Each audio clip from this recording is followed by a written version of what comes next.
T shirt देख के तो इस वीडियो में भी पता चल गया होगा कि मैं किस टीम के बारे में बात कर रहा हूँ। जी हाँ, कोलकाता के बारे में, जिसकी प्लेइंग 11 बनाना इस सीरीज की सबसे इजी टास्क था। कोलकाता अपना टाइटल डिफेंड कर पाएगी नहीं, वो तो हम बाद में देखेंगे। अभी हम देखते हैं इनकी प्लेइंग 11 इस बार क्या होगी। कोलकाता ने बहुत ही स्मार्टली अपनी सेम टीम दोबारा खिला दी है इस साल।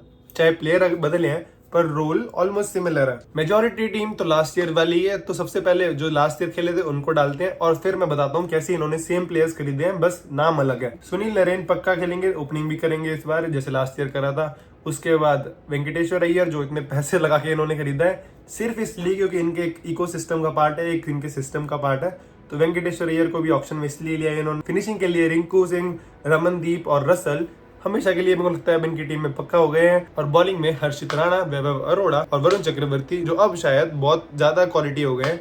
इन तीनों का नाम तो ऑलमोस्ट पक्का ही है। इसमें सिर्फ लास्ट ईयर के 3 प्लेयर मिसिंग है, श्रेयस अय्यर, फिलिप सॉल्ट और मिचेल स्टार्क। इन तीनों को उन्होंने बहुत अच्छे से रिप्लेस कर दिया है। जैसे फिलिप सॉल्ट की जगह क्विंटन डिकॉक आ गए हैं इस साल, जो सिमिलर टाइप के प्लेयर हैं, विकेट कीपर भी है, ओपनर भी है, मारते भी है पावर प्ले में। शायद सॉल्ट जितने ज्यादा नाम मार पाए, पर क्विंटन डिकॉक अपना काम अच्छे से कर देते हैं। हाँ, कुछ लोग कह रहे हैं कि गुरबाज भी खेल सकता है, पर मुझे लगता है कि इन्होंने 2-3 साल मौका दिया है गुरबाज को और अब शायद नहीं करेंगे, एज ए बैकअप ही खिलाएंगे, बाकी you never know. Mitchell Starc की जगह स्पेंसर जॉनसन लिए इन्होंने, जो सेम ऑस्ट्रेलिया के हैं और स्टार की जगह ही खेलते हैं, ऑस्ट्रेलिया में भी सेम रोल से ही खेलते हैं। है तो इनके पास नोकिया भी, पर मुझे लगता है क्योंकि इनके पास नए बॉल का बॉलर नहीं है और एक लेफ्टी एंगल हो जाएगा, इसलिए स्पेंसर जॉनसन को पहली प्रायोरिटी मिलेगी। और एक फैक्ट ये भी कि नॉट जो इंजरी के बाद से आ रहे हैं, तो वो एक फैक्टर। अब श्रेयस अय्यर की जगह इन्होंने कप्तान चेंज करा है, अजिंक्य रहाणे को करा है, जिनकी कैप्टनसी एकदम श्रेयस अय्यर जैसी है, मतलब क्वालिटी कैप्टनसी है। पर वो बैटिंग कैसी करेंगे वो बहुत डिफाइन करेगा कि कोलकाता का सीजन जाता कैसा है।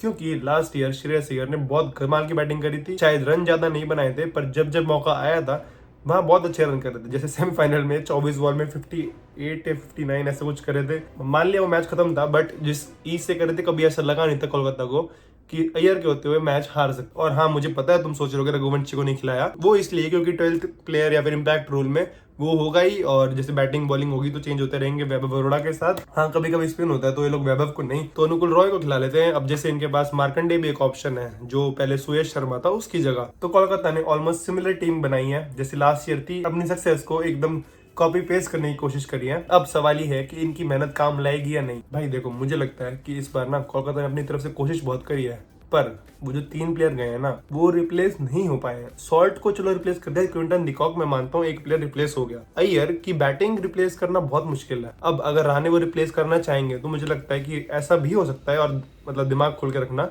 कि रहाणे ओपनिंग कर दो, शायद नरेन को ना करवाएं ये लोग। बहुत कम चांस है ऐसा, पर ये एक ऑप्शन है क्योंकि जैसे रहाणे को ओपनिंग में भी सेम हो जाएगा कि जाते वो अपने अग्रेसिव खेलेगा और फिर बाकी टीम अपने हिसाब से देख लेगी। तो ये चीज बहुत देखने लायक होगी।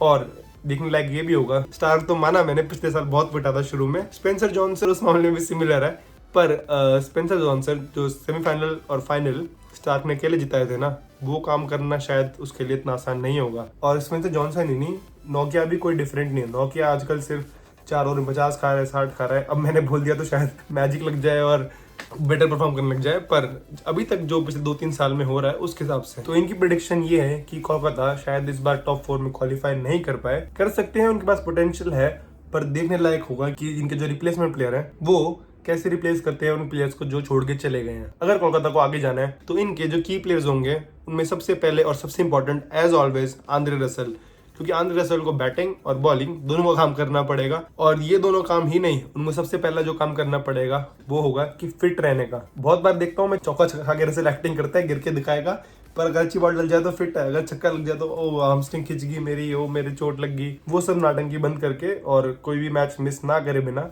सारे मैच खेलना होगा, सबसे पहला काम। और दूसरा काम, बॉलिंग में जहां जरूरत पड़े वहां बॉल डालना, बैटिंग में जहां जरूरत पड़े वहां बैटिंग करना। दूसरा की प्लेयर है रिंकू सिंह। हाँ भाई, रिंकू सिंह, क्योंकि मेरे को लगता है अगर श्रेयस अय्यर को रिप्लेस करना है तो रिंकू सिंह के पास वो टैलेंट है कि वो बैटिंग वो वाली कर सके।